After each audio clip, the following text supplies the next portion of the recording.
हमारे यहाँ शहादत हो गई, कैसे चला जाऊं? गुस्से में बोल रहा था मैं। मुझे अलग से ले गए, क्योंकि उस टाइम हमारे पत्रकार साथियों में जो भाव था हमारे प्रति, वो मैं आभारी हूं उनका भी। उन्होंने मुझे अलग लिया है, कहा कि आपको पुलिस एनकाउंटर कर सकती है या फिर आपके खिलाफ एनएसए लगा सकती है, इसलिए आप चले जाइए, मैं आपसे हाथ जोड़ रहा हूँ। हाथ जोड़ रहा हूँ शब्द कहा उन्होंने, अकेले में ले जाके, और कह रहा कि मैं पैर पकड़ सकता हूँ आपके।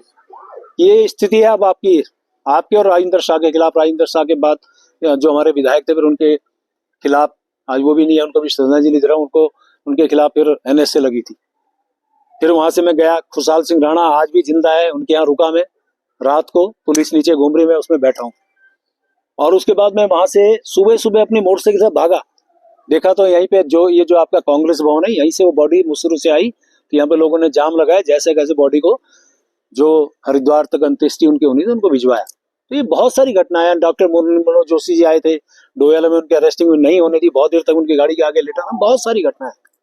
तो मैं ये जो बातें बताई, इसका मतलब सिर्फ इतना है कि जिसने इस आंदोलन, इस उत्तराखंड को बनाने में अहम भूमिका निभाई, लाठियां खाई। एक मेरे पास आज वो फोटो नहीं है, यदि वो फोटो तो मैं आज आपको दिखाता, कि वो फोटो आप देखते तो पुलिस वाले लठ मार रहे हैं, मैं नीचे पड़ा हूँ, एक हाथ से अपने आप को सेव कर रहा हूँ कि बचा लो। ऐसे में उस समय लाठियां खा रहा था संघर्ष के दौरान। तो आज ऐसे व्यक्ति को सिर्फ इसलिए उसको टारगेट बना जाए तो मुझे बोलने की आवश्यकता नहीं है।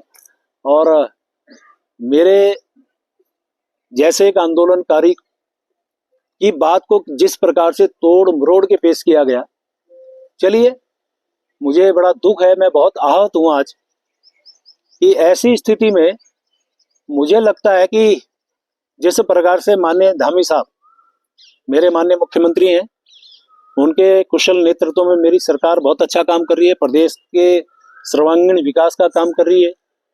और माननीय मोदी जी का तो क्या कहना, उनके तो आशीर्वाद से हमारा उत्तराखंड राज्य आज नित दूनी 4 गुनी प्रगति की ओर बढ़ रहा है।